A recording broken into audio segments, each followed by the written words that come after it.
Thank you, Julian, for your very kind introduction. And thank you all.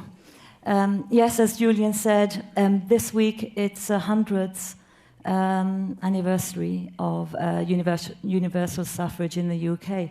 So it happened, in fact, on Tuesday. And I thought it would be very opportune to perhaps tie this in with questions that remain. And this is part of a journey, which is why you will have noticed my subtitle, From Emmeline Pankhurst to Princess Leia. And you may be wondering how Princess Leia will fit into this. But I can guarantee you that I'm taking you on an intergalactic journey, I think. It'll be about time, about space, and about perhaps understanding a bit more about these questions of gender equality as they press upon us in this 21st century.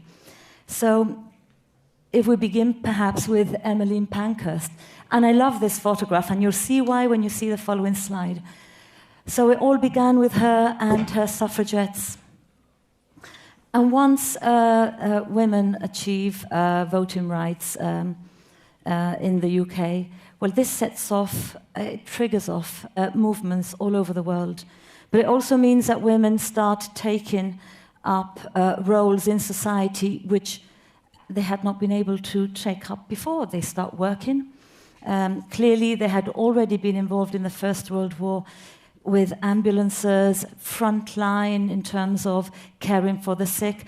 And that was, in some respects, a reason why the vote was achieved when it was in 1918.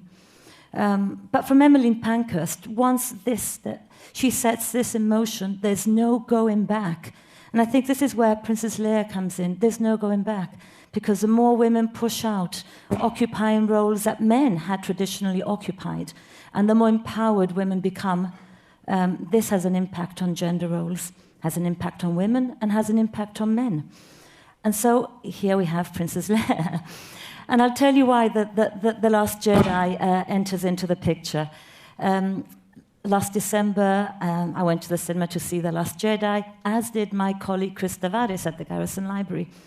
And we were talking about this, and Chris said how important it is that The Last Jedi really does give us very strong role models, women role models. Women as leaders, Princess Leia, no longer a princess, she's a general. And she's wearing a long dress to boot, because this is the point that he made. He says women can wear long dresses. They can wear whatever they want, but they can wear long dresses and not necessarily be a princess, but be a general with it. It's about leadership in women. But there are other role models. Here we have Captain Phasma. Now, we do not realize that Phasma is a man until much later on in the previous edition. But that's a woman. She's taller than a man, stronger than any man there, and she wears this armor, traditionally associated with men, and medieval men at that. And she's deadly, and she leads. And we can't tell if she's a man or a woman. And this is how fluid gender has become, and how fluid we are when we project questions of gender. Here we have Kylo Ren. Now, you see here, we see a figure of masculinity in crisis. In crisis, because for him to be able to project his masculinity, he recalls the figure of his grandfather, Darth Vader, wearing the black suit, wearing the black mask, which Darth Vader needed because he couldn't breathe without it, whereas Kylo Ren needs it, for one, to mask his insecurities, and to mask his hysteria, something that has been associated with women. Women have been locked up for hysteria, whatever that may mean. But he needs all of this to mask his insecurities and hysteria. But it makes him nonetheless deadly. He is ambitious. He wants to lead. As does Hux. Again, a vision of masculinity that has clearly changed over the years. Metrosexual, wearing, I think, the equivalent of an Armani suit, very well groomed. But this doesn't make him any less capable to lead. He is ambitious, as is Kylo Ren. And ultimately, we see Han Solo in crisis. A crisis for many reasons. This is an existentialist crisis, amongst other things. But the figure, his role as a hero, is also undermined to a great extent.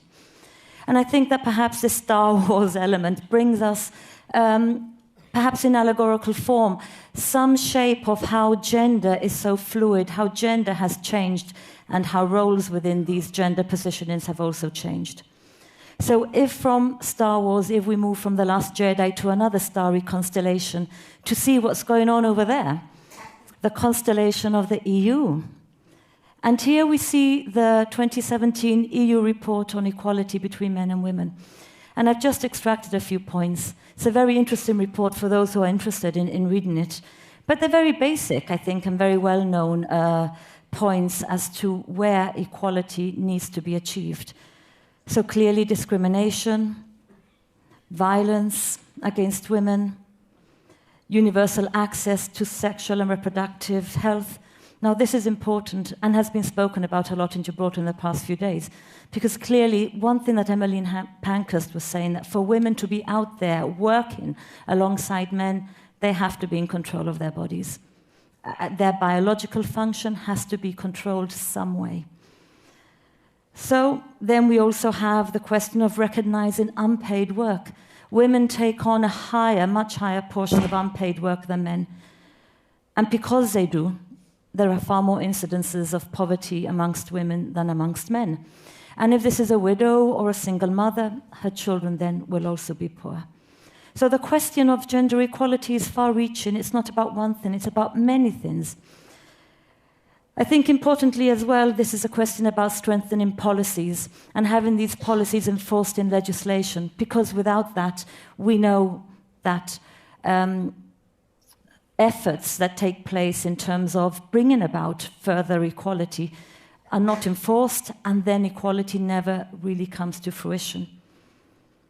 And I think finally the question of ensuring women's full and effective participation at all levels of life, including corporate, political, public life, and to be around the table when it comes to decision making.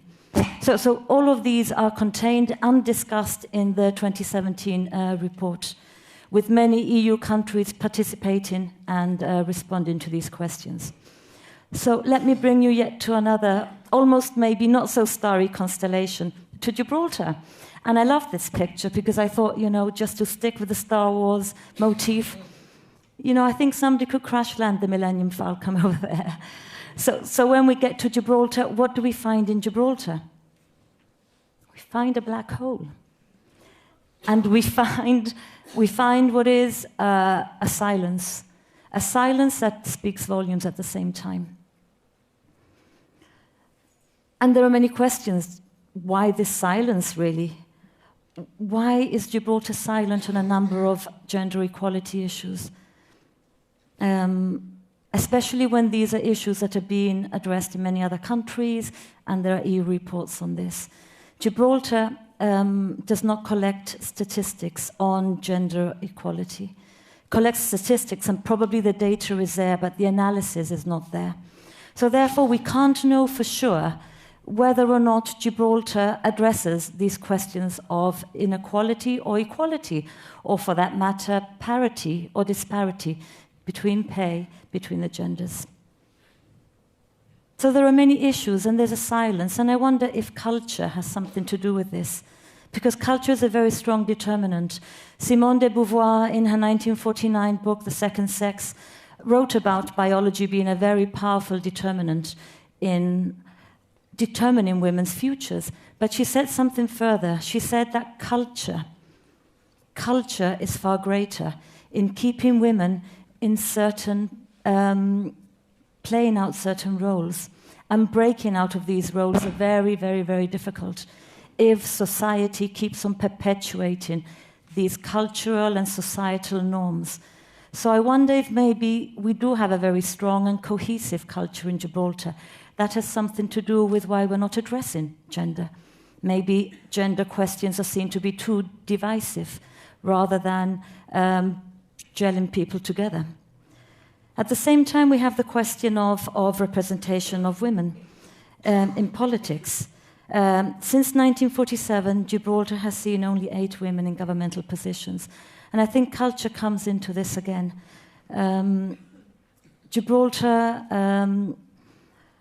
the British government, through governmental and constitutional reform, Gibraltar in 1945 was able to vote in elections. The franchise was to be extended for men and for women, and this is how the British government wished it.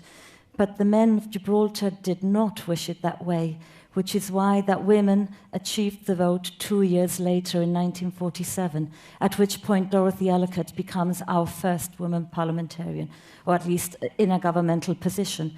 But the fact that there are only 8 from 1947, again, I think not only speaks volumes, but there's a lot that's untold over here. So what I wanted to do with this presentation, and 100 years on from Emmeline Pankhurst's efforts towards universal suffrage, I think that maybe let's start having this conversation. It's a conversation that involves everybody. And probably policies that need to be in place also need to be supported through legislation, because I can't see any change taking place unless we have robust policies and legislation that can in some way address, if there is equality, address the feelings of women in Gibraltar, the feelings of men in Gibraltar, because after all, both need to be around the table and both need to be able to make decisions. I don't think it should be a case of decisions being made over people's heads and then big silences and big black holes in the meantime. So I hope that this has been of interest. I'd like to thank the organizers for inviting me to speak and to offer me this platform. And thank you all very much.